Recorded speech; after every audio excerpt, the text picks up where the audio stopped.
Hello again, hello. I just called to say hello. I couldn't sleep at all last night. You couldn't either. And I know it's late, but I couldn't wait. Hello. I'm Tina Overbury. I'm Tina O. However you want to remember me, as in, oh my gosh, did she just say that? Oh my, what was that? Oh, that moved me. I'm Tina O. And the work that I do is your living story. I'm an integrationist, which means I help you reclaim your life. We live in pockets. We get lost in those pockets. Soul set, mindset, skill set, and body. The 4 engines of alignment. Some of us live in the soul world. Ooh. Forgetting we live on a planet in a physical world, you know, all that stuff. Some of you live in the skill set. That's pretty much how I came to be, very top heavy in skill set, and it kind of looks like this. I have so many skills, I can't stand up. Some of you live in the mindset. You're the positive thinkers. You refuse to look at what might be ugly and hard because you make little yellow stickies and put pretty wall art up to remind you that everything's positive. None of these are bad. They're just the ways that we function. Some of you live in body, and if I had to choose one, that would be the one that I would choose. I actually choose all 4 now, but if I had to choose one, I would choose body, because we do live in the physical plane. We live here in a body. Yesterday, I'm sitting in my car. I missed the freaking boat.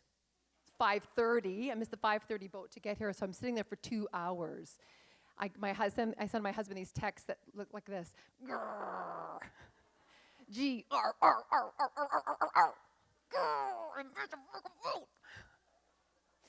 And then Charlene sends me a lovely little message going, yeah, but now you can practice. I'm like, yeah.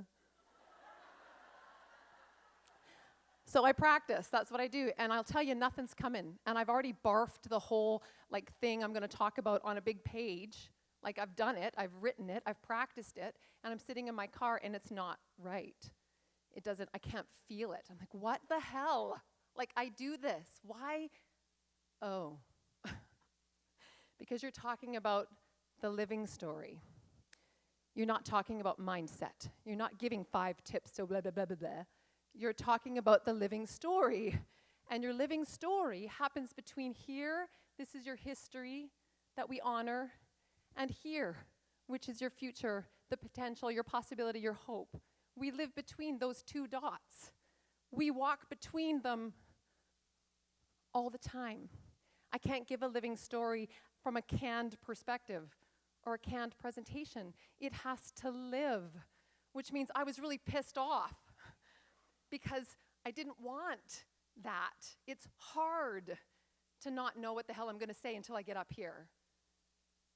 But that's intimacy. That's life. Not knowing what's on the other side of this very second is living. I don't believe in coincidences. I believe in story.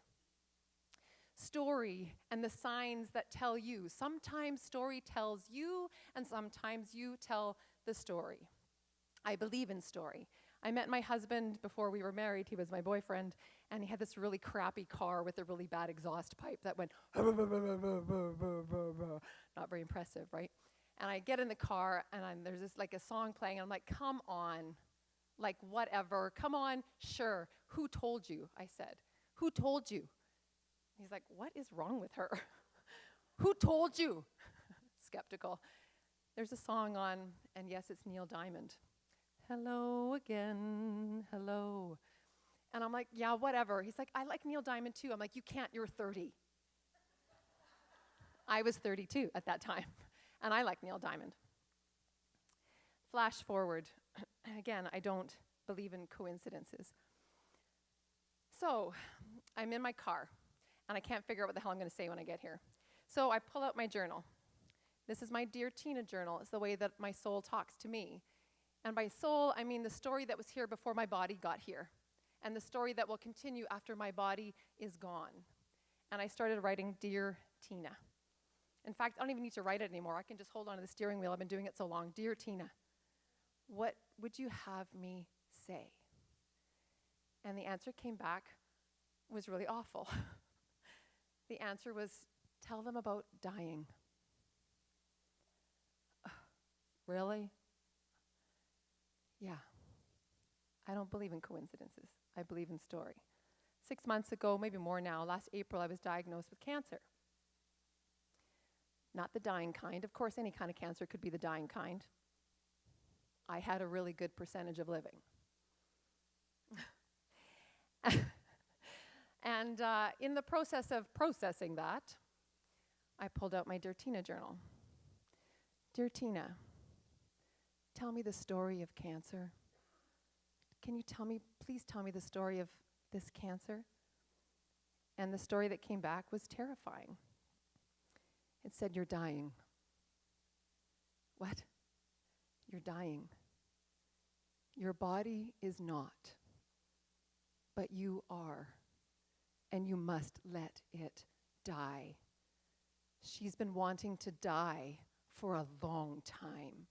You must let her die. And I had this image of this 44-year-old me, highly capable, mother of 3, entrepreneur, pretty happy, la la la la. I live a good life, woo! Carrying a dead body. Not carrying, screw that, dragging a dead body behind me. So I called my soul guy, and his name is Chris Durkee, if you look him up. It's like turkey, but Durkee, Dierkes. That's a whole other story. Chris, and I send him my journal, basically, and he says, well, wouldn't be much of a soul guy if I didn't help you die, now would I?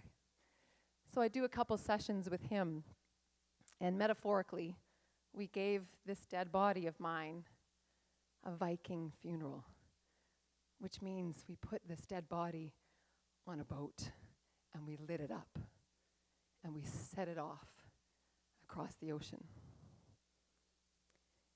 So I end up in radiation. I don't like being in boxes. You probably can tell that already. I don't like to know. I don't like other people to be deciding what the hell I'm going to be doing. And I go through radiation, and it's ear, nose, and throat, which means I've got to wear this ridiculous, crazy-ass white cage. And it's really tight. They lay me down on a table. They give me a freaking tattoo I didn't ask for, and I was really pissed about that, even though it's just a dot. It's just going to look like a mole. Yeah, you know what? I didn't ask for that. But I'm dying. So I kept surrendering. Lay down on the table. They put this white thing over me, and they mold it to my body, and it's really tight, like really tight. So when I go in for my first radiation treatment, they lay me down, they put this white thing on me, and then they bolt me in because there's little black bolts all the way around the outside. And my husband's with me. And I'm can barely breathe, and I'm not exaggerating.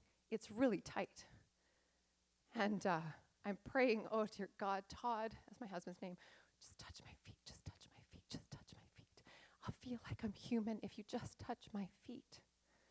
And so he touches my feet. And the woman looks at us. It's a first treatment, right? And she looks at us and she says, is the music okay? What? And then we stop. Hello again. Hello. I just called to say hello. And he starts crying. And I start crying. My ask of you today, do not die living somebody else's story. Do not die not living your best story. And if you're not sure how to do that, you can check me out and Nicole and our workshop at liveyourbeststory.com. Thank you.